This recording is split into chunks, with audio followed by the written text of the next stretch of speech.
Namastê. Prezados, estamos aqui na aula 32 de Anatomia do Yoga. Vamos ao vídeo, vamos à aula. Vamos lá. Olha só, nós vamos tratar agora de alongamento. Estamos aí com aquela figura do praticante, onde tem aí a estrutura óssea dele, muscular. E aí, o alongamento que é feito aqui, nós vamos estar vendo um alongamento nos isquiotibiais. Nessa postura, né, o principal desafio não é a postura em si, mas a sua relação com a gravidade, né? Chamei atenção no outro vídeo sobre a questão de ser uma postura de equilíbrio. É um abdominal combinado com equilíbrio, coisa que nós geralmente não temos no Ocidente, né? Então, vamos lá analisar. Se a rotação fosse de apenas 45 graus, seria somente o trabalho de manter-se sentado de modo vertical em Dandasana, tá? Em situação ideal, o peso dessa postura fica distribuído entre as tuberosidades isquiáticas e o cóccix. Esse peso ele não deve cair inteiramente sobre o sacro, porque isso criaria um tipo de contração, tá? Desestabilizante nessa articulação sacroiliaca. Bom, feito a análise do alongamento, nós vamos para as contraindicações. Pessoas em crise de lombalgia e ciática, eu estava até falando no outro vídeo sobre a questão de hérnia de disco. Pode acontecer isso. Durante o período em que você está trabalhando com o praticante, ele ter uma crise de hérnia de disco, está com dores na lombar. Então o que você faz? Você evita estar dando esse tipo de trabalho por conta do esforço. Espera ele sair da crise e depois você retoma bem devagar para ir fortalecendo a musculatura gradualmente e ele poder estar fazendo a postura sem nenhum tipo de problema, tá? Então, outra questão também que eu chamei a atenção no vídeo anterior, com relação à questão na execução de problemas no cóccix. Pessoas com sensibilidade no cóccix. Existe também pessoas, inclusive, que têm o cóccix fraturado. Ou seja, fraturou, não é que esteja fraturado na hora que vai fazer a prática. Já fraturou há algum tempo e essa fratura gerou algum tipo de sensibilidade. Tem que se observar esse tipo de coisa também, tá? Se, por exemplo, você colocou apoio no cóccix e a pessoa, mesmo assim, ela não consegue fazer por conta dessa sensibilidade, lembrando a vocês que eu falei na aula passada, as pessoas não são iguais, cada caso é um caso, cada aluno é uma história, tá? Então, se essa pessoa teve o cóccix fraturado por um acidente, por uma queda, não importa. E mesmo você usando o cobertor, usando uma almofada, dando um suporte para que ela faça ela assim mesmo, ela sente a sensibilidade ali da fratura do cóccix, o que é adequado você fazer? Você deslocar ela aqui, ó, botar ela completamente deitada, então ela já não vai ter mais o apoio no cóccix, o apoio vai ficar todo na musculatura das costas, ela deitada, e você fazer um outro abdominal com ela, que é o que eu citei na aula passada, que é o Urdhva Prasarita Padasana. E aí, como a musculatura dela é fraca, decorrente disso é que ela tem o problema da hérnia de disco, né? Vamos imaginar, é uma suposição.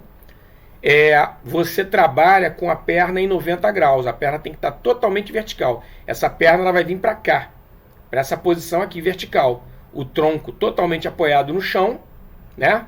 E a perna erguida. Ela vai fazer o abdominal dessa forma, tá? Que é para ela não ter esse problema do desconforto decorrente de uma fratura, de uma sensibilidade do cóccix. E outra coisa que acontece também são pessoas com problema na articulação coxofemoral, né? A cabeça do colo do fêmur. Às vezes a pessoa tem ali osteoporose, às vezes a pessoa tem uma artrose, tem algum tipo de problema. Então é importante não sacrificar o praticante. E aí a gente busca a alternativa de mudar a posição, dar um outro tipo de abdominal para não sacrificar ele, tá? É importante sempre estar pensando nisso. Tem que ser uma experiência prazerosa. Se a experiência não for prazerosa, a mente não vai tentar repeti-la e aí vai querer fugir da prática. Então, é muito importante vocês terem em mente o seguinte: quando você montar uma prática, tá?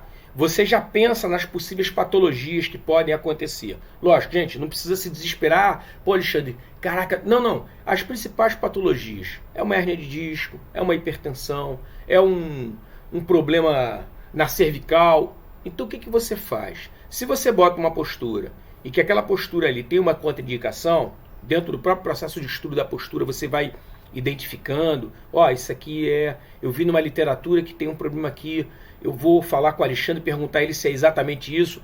Beleza, a gente acerta os asanas ali que são mais complicados para quem tem algum tipo de patologia. E aí o que você faz? Você pode criar uma postura que é o plano B teu. Eu faço isso. Quando eu preparo uma série, eu sempre tenho um outro asana alternativo. Quem já pratica yoga comigo há algum tempo já deve ter percebido isso. Olha, quem tem hérnia de disco vai fazer assim, o mesmo asana. Quem não tem vai fazer de outra maneira. Tranquilo, não tem problema nenhum. Entendeu? E se a pessoa muitas vezes é do tipo que tem, assim, fica constrangida, é uma pessoa mais reservada, fica envergonhada e tudo, o que você faz?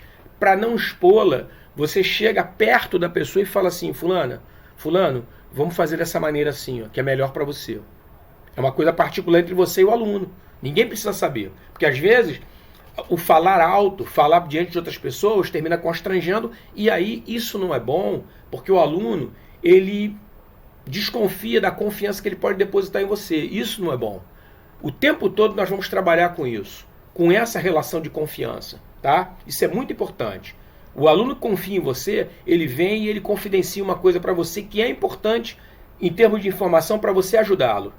Né, de você buscar uma alternativa para dar um suporte a ele na hora da prática, mostrar para ele como é que ele tem que se comportar fora da prática, que tipo de cuidado que ele tem que ter com a saúde dele. E aí, essa confiança é fundamental. Sem isso, você está trabalhando no escuro. Ele não te fala nada, ele se resguarda. Por quê?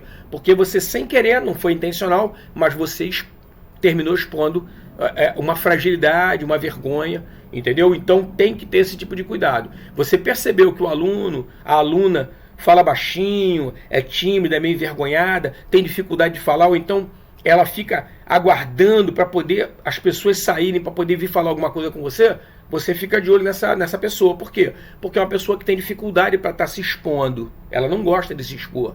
E aí o que acontece? Você ajuda ela nesse sentido e não perde a confiança dela. Chega perto e fala, fulana, vamos fazer dessa maneira. É melhor para você. Acabou.